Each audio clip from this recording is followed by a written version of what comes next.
Good evening, ladies and gentlemen.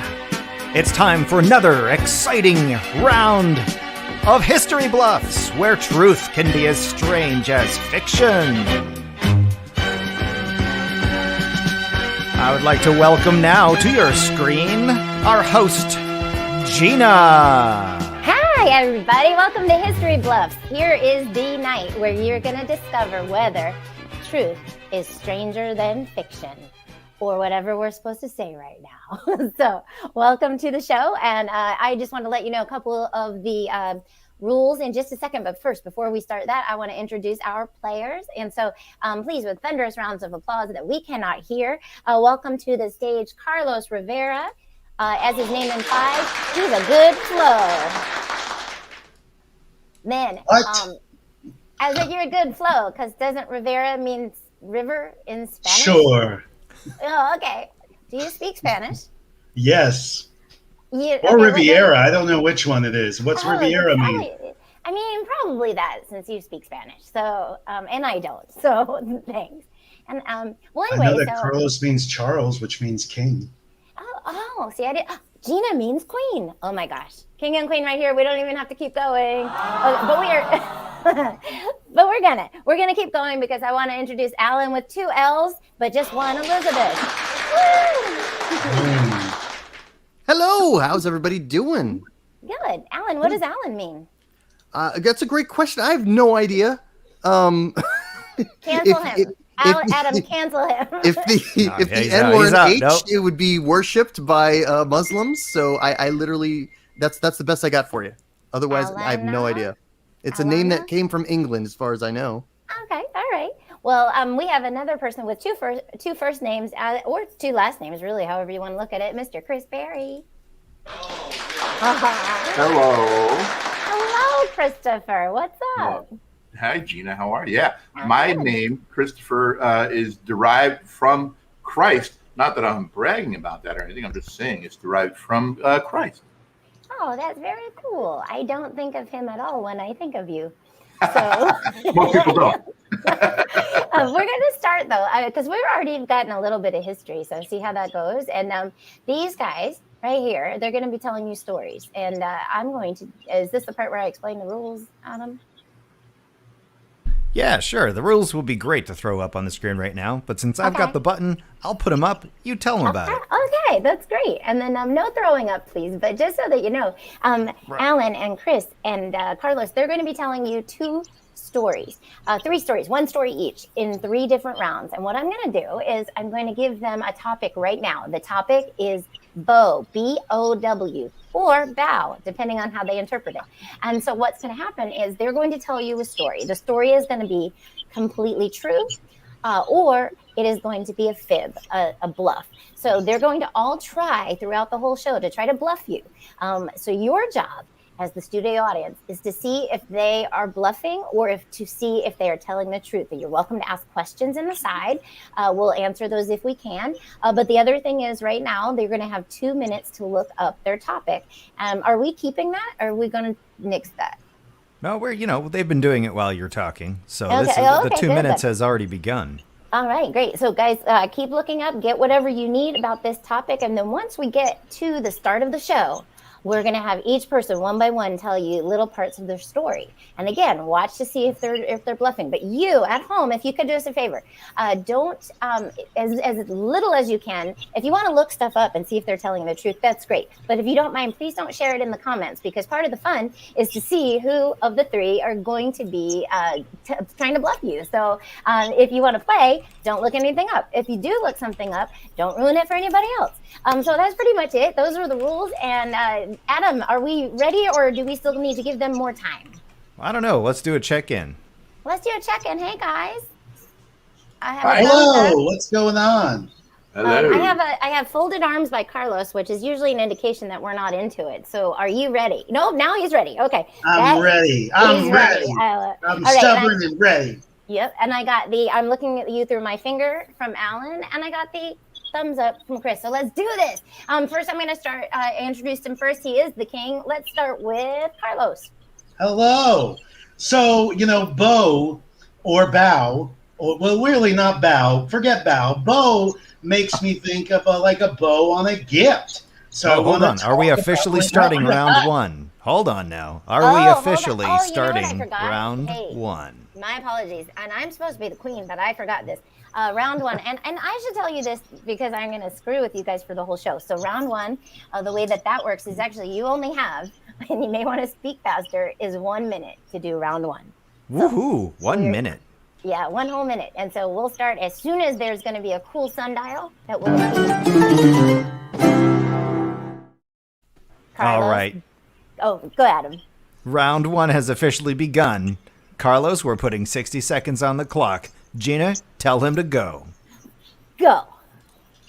Okay, so as I was saying, forget bow. I'm talking about bow, specifically bows. Specifically bows on gifts, specifically gift wrap. We're talking about wrap, ribbity wrap, not that kind of wrap, gift wrap and paper. So why do we wrap things? Well, it started way back when. People think it started as far back as in Korean, traditional Korean folk religions during the Three Kingdoms period. They would wrap things, but they wouldn't wrap them with gift wrapping paper. That didn't exist. They wrapped them with things like cloth and fabric. And you know what? The Japanese did the same thing. It was the Japanese style of furoshiki, which was wrapping gifts in cloth fabric, like since the 1600s. But we don't wrap gifts in fabric so much anymore. We use a lot of paper. And how did we get to the paper we have today? Find out in a moment.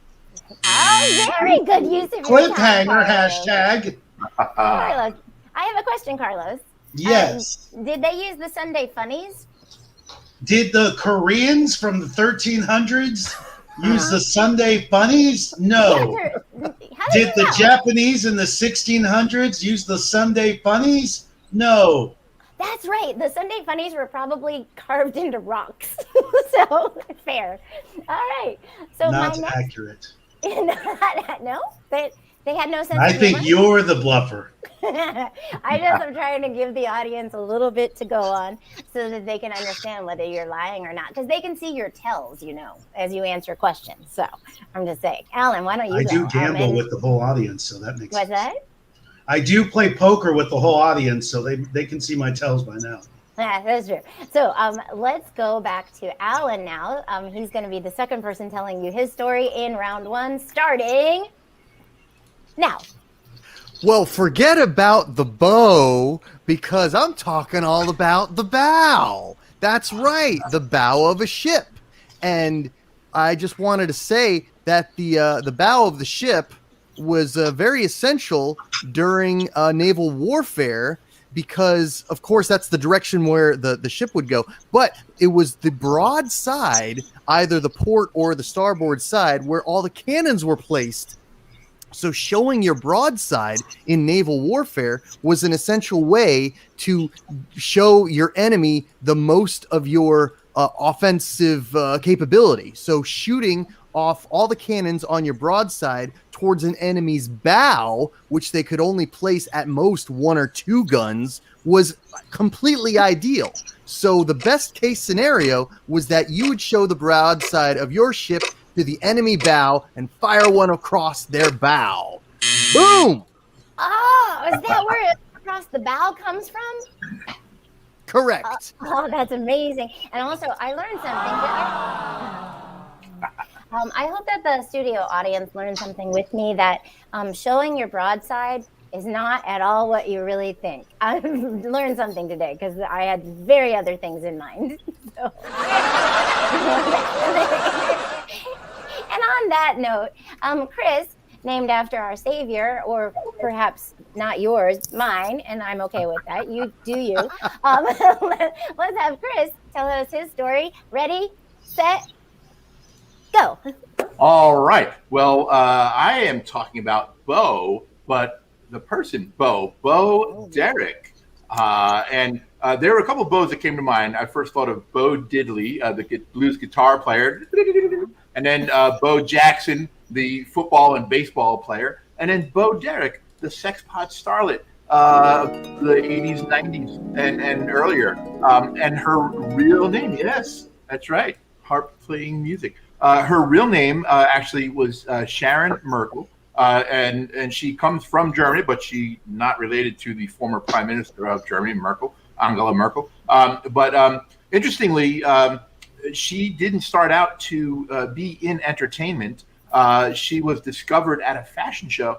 And not only that, but she was not a model. Most people think she was a model. She was actually working at a fashion show when she was discovered. And they decided, hey, this girl would be good in movies. Oh, I mean, you finished well before your time, but I wanted to give you that extra moment in case you had more sound effects. Yeah, I mistimed. I saw the little thing, and I was like, it's kind of like, Yeah. Hey, Chris, what you didn't give a sound effect for Bo Derek or the. Yeah. So Bo Diddley is, and Bo Jackson, but Bo Derek. That's the sound effect. I can see that. I mean, Bo Derek. Was she that beautiful woman with the yellow bikini? Yes, she is. Yes, she is. All right. So then your story could be true, or you could be bluffing if you're making up all the facts. Well, we shall see. So at the end of round one, I should go to the people. Hey, Carlos, tell us, what do you think about Alan and Chris? Tell us about their stories. I think Alan said bow a lot. I mean, that was an excessive amount of the word bow. It's like, we get it. Doth bow test too much. All right? That sounded sus. The amount of times he wanted to push bow down our throat. Yeah. And as for Chris, I mean, Bo Derek was named Sharon Merkel. Shannon Merkel. He can't even get me to remember it right. You see? And Merkel, that's not a real name, so come on. It would be her real name if she held her bikini really far up. No, like Urkel. Yeah. But he did say Sharon, so you did catch him because I wrote that down too. All right, Alan, what are you? Alan, what are you thinking? Well, I'm thinking of a lot of stuff. I know a lot of stuff was developed in Asia, so Carlos just probably randomly picked out an Asian country and then thought that would, or two, and that would justify his story. Chris, of course, assumes that we all would assume. Why would Bo Derek have changed her name? So he thought it would be clever to throw in a clever, different nom de plume, and that she was always someone else at the time, and that she wasn't discovered because she was pretty. She was already just working behind the scenes fashion. Because of course you would put Bo Derek behind the scenes when she looks like Bo Derek, right? So I don't know. It's all sus. I'm questioning all of it right now. I know. And then one question I had with the Korea and Japanese, the pronunciation of furoshiki, it sounded very quick. So like normally I think you have to look at the phonetic spelling of something like that. But I mean, Carlos spouted that off like that. So I don't know if it's a trick, if he's trying to trick us or if he's serious. But Chris, what do you think? Tell us. I think if we look up furoshiki, we'll find out that it means gobbledygook in Japanese. I was in awe of his going back to the three the Three Kingdoms period. But I wondered, in my mind, I'm like, could Carlos even name one of the kingdoms? And I doubt that. Let's see, Carlos. Yeah, and then Carlos, as far as no, I can't. Okay, all right. And then as far as Alan, I concur with Carlos where he was driving bow down our throats a lot because I don't know if that was covering up anything, but and then but the whole concept of turning your broadside to your opponent, that makes you susceptible to shots being fired at you and also being rammed by the bow of the other ship. So I didn't find that to be navally correct. Ooh, it involved war and fighting, and I knew nothing. So I could have been. He got me no matter what on that one. Having said that, though, initially, like as many times as you did say bow, which we've already talked about, I really kept putting the idea of like bowing into my head, like after a stage production. So like I feel like you're trying to through osmosis or mind control, make us think other things. So I'm tricked by you, Alan, and that is why I'm starting with you first. Yeah, right now. But Alan, don't get too comfortable with that word because you can only say things. Now you only have 45 seconds to do the whole thing for your next round. Does that mean we're moving to round totally 2? Does. Yeah, it totally does. Let's do that. Ellen, we'll have you start. And thanks, Adam. That was beautiful. I mean, it looks like we have like professional graphics and stuff. That's great. How many seconds are on the clock this time? Not 45. 60 like last time. It's 45 no. seconds. Totally. I want to drop it. You know why? Because this way they can't bullshit us as quickly. I mean, they bullshit us fast. You know what I mean? Get it?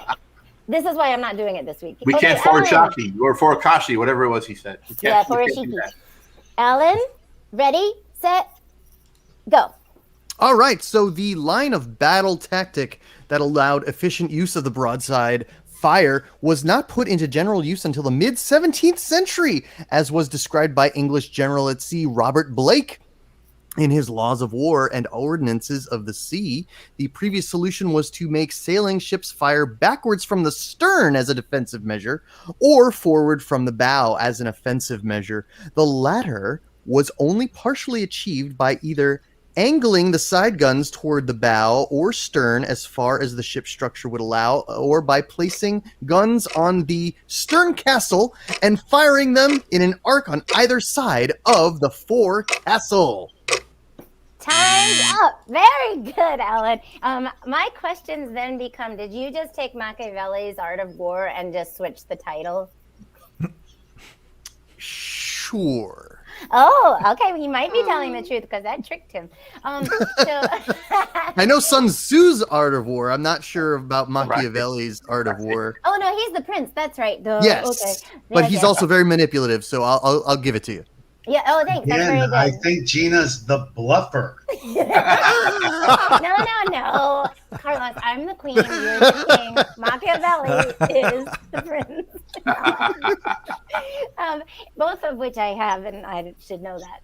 Okay, so Chris or Carlos, do you guys have any thoughts on that? Or a prince? You can tell us anything. Really. I have a big thought on that. It stopped me in my tracks. And I've really stopped listening to everything else he said when he said general at sea, because we all know in the Navy, the top rank is admiral. So I did not believe a word he said after general at sea. Oh, that's fantastic. And It's also, wasn't sus. he a knight?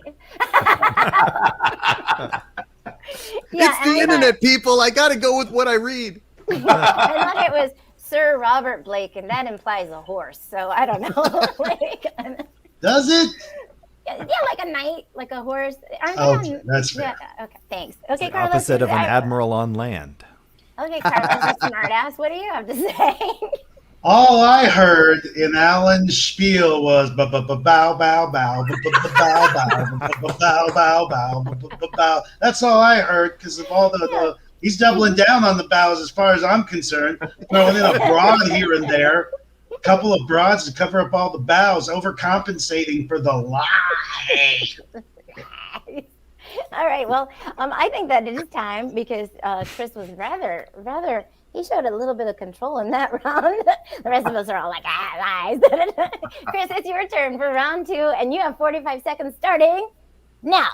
All right. Well, there was a bit of controversy surrounding Bo Derek in the late 80s, and it actually involved the other two bows that I mentioned, Bo Diddley and Bo Jackson. Nike, of course, had the Bo Knows commercial campaign, and they created a commercial that included both Bo Diddley and Bo Jackson in the Bo Diddley and Bo Derek in the Bo Jackson commercials, but they wouldn't run it. They were getting bombarded by all these conservative groups because there was the sexually implied Bo knows Bo, that Bo Jackson knows Bo Derek in the nasty way. So they cut it. They cut the ad. What is the nasty way? I'm not going to say that on a family show. Sexually. Biblical knowledge. Biblical knowledge, yes, indeed. Okay, they had biblical knowledge. Carnal, you might say, carnal knowledge. Mm-hmm. And I would also say that society wasn't as accepting as they are for interracial relationships as well. So, I mean, they were very scandalous, I suppose, back then in the 80s. That's amazing. But why was she? Were they boning? But they did keep the Bo Derek. They did keep the Bo Diddley portion. Hold on, Adam. What did you just say? Were they boning? Boning. You didn't catch that? Boning. I get it. Okay, Alan and Carlos, what are your thoughts? I'll start with Alan. Oh, well, I do remember that Bo Knows campaign, and he did leave in a fact in there that Bo Diddley did make his appearance, telling him that Bo Jackson did not know Diddley because he demonstrated that he could not play guitar like Bo Diddley could. However, the editing of Bo Derek from the ad campaign is complete news to me, so he could still be bluffing. Fair. And just so that our studio audience knows, they can use historical figures and do historical fiction and still get you. So pay close attention. Carlos, what do you think? Okay, next. I know that the formula was simple. It was a simple formula. Bo knows word that doesn't rhyme with Bo. Bo knows any other word that doesn't rhyme with Bo. So Bo Knows Bo does not collaborate with the marketing campaign. It does not align itself. Right. So I think that Chris is a liar. Ooh. I think you might be right because Bo had to know another Bo. I didn't say that was the campaign. I said that's what people were complaining about. That was the innuendo. Bo Knows Bo. See, it would be Bo Knows Derek because it was Bo Knows Diddley. Chris might be a bigger bluffer than Gina. Maybe. Wow. So good. I don't know. But we should wrap this up in a little bow and go to Adam Round. Oh, what? no, wait. Carlos. No. Because you know why, Carlos? I'm dying to know. And we're gonna start right now. Okay, we've moved past the furoshiki period, real word. And now we find ourselves in the 1800s. You know what's happening? We got more printing technology. It's better. So we're printing cards, nice little cards. And you know what they do? We got all the cards and people like the cards. So companies start to print, card manufacturers start to print like tissue paper with that design, that match the designs printed on the cards. Okay, so we have this nice little tissue paper for wrapping. But now let's jump ahead even further to 1917 in Kansas City. We're going to talk about two famous fellas in a minute. Oh, that was very good. Very good timing there, Carlos. Almost as if you were lying and knew it and could fit it to the time. Or I'm professional. Chris, what do you think? Well, once again, he kind of lost me early in that round, because he used the furoshiki name again with a different pronunciation but the same cockiness, and therefore I didn't believe anything he said after that. That's what I said too in my head, but also you called Shannon Sharon, so there is that. And so, Alan, what say you? Well, I know for a fact that Carlos has been to Japan and he knows how words are pronounced from being in Japan. And I believe furoshiki would be pronounced furoshiki with the emphasis on the first syllable. And he must be intentionally mispronouncing that made-up word so to emphasize his bluff. To our Asian audience, I would like to say that the actions and the pronunciations of our panelists do not necessarily reflect the education of History Bluffs and our ignorance of your They don't teach us where the emphasis on the syllables are, okay? We took 2 years of the class in college. So at any rate, I would also like to say that that was a really good round, but now we're going to have to shorten it up a bit, because I think what happens now is you have to wrap up your story and you only get 30 seconds to do it. And we are all on bended ear, bated breath, whatever the things are, to hear your story. And we are going to start with who didn't get to start first, Chris, right? Yes. Yeah, Chris, let's do it. Sounds like we're going to round 3. Yes, we are. And we're going to start right after the applause now.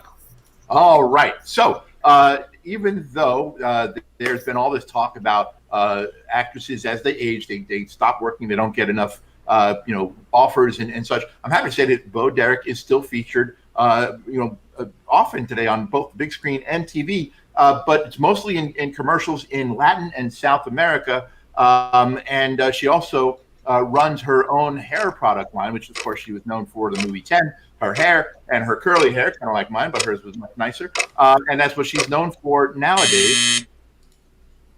Okay. What was so special about her hair in the commercial?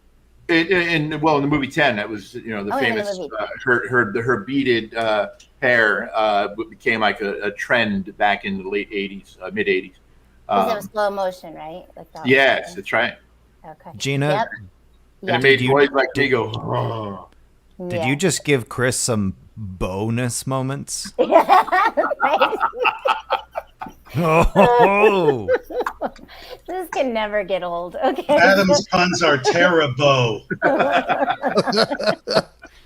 Give him a tomato, Adam. Give it to him. Just do it. oh yeah. Whoa, to Chris. Oh, All right. So Chris, thanks for yours. And Alan, what say you and Carlos? I'd like to hear your thoughts after Alan. It's a good question. Like, I think it could really go either way. It could be a complete bluff. It could be a complete buff. Because I'm just not that astute on the history of Bo Derek. So, especially what she's doing today. I literally have no idea what she's been doing the last 15 years. Okay. All right. For all I know, she could be dead. I have no idea either. I don't think she is. I hope she but we don't know. That. My That seems hope like. is- We apologize to Carlos? Bo Derek's friends and family. yes. And Bo especially- Derek, because she's probably alive. All still Bo Derek. Allegedly. Not allegedly. It's alleged that she might have passed away. That's the allegedly. I just was guessing. I don't know the rules. Anyway, so yes, we do apologize to your family, whether she's alive or dead, for our insensitivity. We're Carlos, freaking out right now. They're calling her on the phone. Are you alive? The internet says you may have passed away. if she's alive, you know how happy they're going to be? They're going to be Spectacular news. Oh my goodness. They'll be like, oh, she's alive. Yay. Yay. I'm glad I didn't trust History Bluffs. Those experts know nothing. What? I feel good about that round. Carlos, since you're crying over there, why don't you go ahead and finish up your story? I'll give you 30 seconds on Who's the up? clock. Carlos. What? Carlos, Yeah. 30 seconds on the clock? Yeah, 30 seconds starting now. So 1917 Kansas City, this little gift shop runs out of tissue paper. What do? They take the decorative paper from their display window and use that instead, that fancy paper. People love it. So next year they double down on that order. People love it too. Now these guys are making this great gift wrapping paper made out of paper with fun designs. What are they named? They're the Hall Brothers. What company do they create? Hallmark. What came out of Hallmark? The Hallmark Channel. Thanks to Bose, maybe. Oh, that's awesome. I bet you they do show Bo's movie on that is worthy of a that was very good. And you know what you should do right now, Carlos? Because that was fabulous. Take a bow. There you go. All right. We have one more. Well, actually, let's get the thoughts of the other panelists. So Chris and Alan. Alan, we'll start with you. What you think? Oh boy, that story was great. I hope it's not a bluff now, because that was just a great way to wrap it up with a bow. I'll tell you what you don't do is use the Sunday comics. So, Chris, what do you think?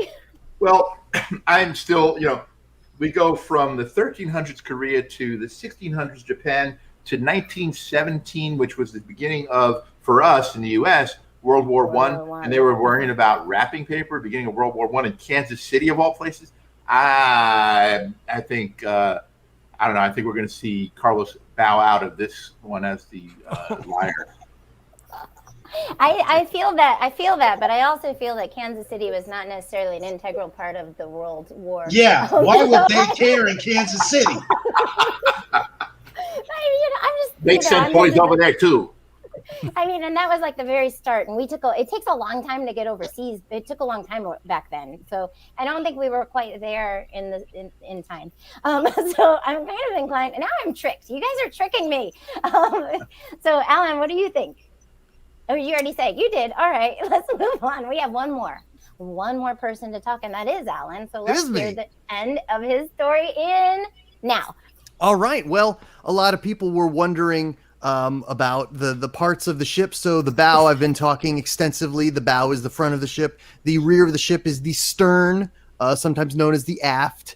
But then you have the left side is the port and the right side is the starboard. And why is that? Well, back in the day, there really was only one side of the ship that you would attach to the port. And then the other side, what would that face? Well, it would face the stars and everything that wasn't attached to the dock. So now you know. Oh, that was really, really, really quick. You had extra time and you could have used it, but I get you. I'm just curious. They named the back of the ship. They had every opportunity to name it ass, and they named it aft. It was literally so close. I think they tried. I think that was as close as they were going to get with the way the Catholic Church had its control over the world. I think that wasn't just they weren't going to get those extra 2 letters out of them, so they were like, all right, let's just compromise. You know where they didn't have control? Japan and Korea. Chris, what say you, speaking of the Catholic Church? Well, I just real quick on that part. The Pope at the time had a lisp, so he pronounced ass aft, and that's how it got named. But no, I think Alan just used the classic misdirection on us, where he talked about the starboard side of the ship because he's run out of things to make up about the bow. Oh, good strategy, if I must say. So now it's time for the studio audience to ask any questions you want to any of our panelists. Oh, what's that? Oh, Carlos. Are you telling the truth or a lie? What? Oh, it's from our are you asking me or? I'm reading it. I'm gonna say guest. No if you're asking me. No, I'm not the liar. Okay, that's fine. So how about let's just pose that to Chris. I'm just looking for your tells. Chris, what do you say? Truth or lie? Whether Carlos is lying or telling the truth? You know what? I found some of his delivery sketchy, but I'm going to say Carlos is telling the truth. I think Alan was fibbing. Oh, good misdirection. And then, Chris, where does your extensive papal knowledge come from? Well, I was, raised Catholic. Me too. So I'm with you. Okay, Alan, what are your thoughts? Who's lying? Who do you think is lying and why? Ooh, boy. I have found that when Carlos sounds the most interesting and the most truthful, then he is lying. So if I'm going to go by that theory, I would have to say that Carlos is the liar. Man, I really wish his story were true as well. And yet Chris would so easily be bluffing to make up those words like that. Her name was Shannon and not Bo, and that would just be such an easy bluff. So I know. I guess with regard to what makes the most sense entertainment-wise, I guess Carlos is the bluffer. Okay, well, we shall see in just a second. Adam, do you have any last thoughts? Well, I already know the answer because I'm the only one who does. That is true. I forgot to tell the audience that. I have no idea myself. I think this is very fun. I'm hoping you're having fun too. I'm having a great time. It's time to reveal the bluff. Yeah, I think it's Chris. Ladies and gentlemen, sit back, relax. All right. Well, we don't know. Could tonight's bluff? We don't know. It could be Carlos, or it could be Chris. We don't know. It could be Alan. What bluff will be the real bluff? Only I know, and I'm about to tell you the reveal. The bluff this whole time tonight has been Chris. That was very good. You know why? Because the same people that say the word lieutenant would easily create the word aft instead of ass. That is true. So it was Chris. Chris, His lying aft. Yeah, it is laying out. And Chris, you really did some good misdirections because I remember that campaign, but I don't remember diddly about what it was about. So I was like, oh yeah, there was a thing. He's probably telling the truth. So smooth, very smooth. Alan, any last words or thoughts? Well, you know what? I'm just happy that Carlos was telling the truth because I love that Hallmark story. That was a lot of fun. Thank you for educating us on that, Carlos. Yeah. Chris, thank you for the bluff. I had a feeling it was a bluff, but it just seemed too easy. But you know what? Sometimes the most obvious person did it. So hats off to you. Carlos, I was surprised because I could spend hours in a Hallmark store and do, and then until I fart, and then I go to the next aisle. But either way, it's fun, and that's fabulous. So I really love that story, and I thought you were. They created gift wrap, and that's why they own the greeting card industry. They really do. And that shoebox lady. While people were worrying about the war, they were worrying about gift wrap. Guess who's laughing now? Not the Hall brothers. Who's Mark? I don't know. That's a third guy. All right. Well, ladies and gentlemen, thank you for coming out to History Bluffs. We really enjoyed having you. I hope you enjoyed being had. And I'm Gina. That's Chris, Alan, and Carlos. Good night, everybody. And Adam, our wonderful host. That's right. It's me, Adam, and thanks for coming. We'll see you again sometime.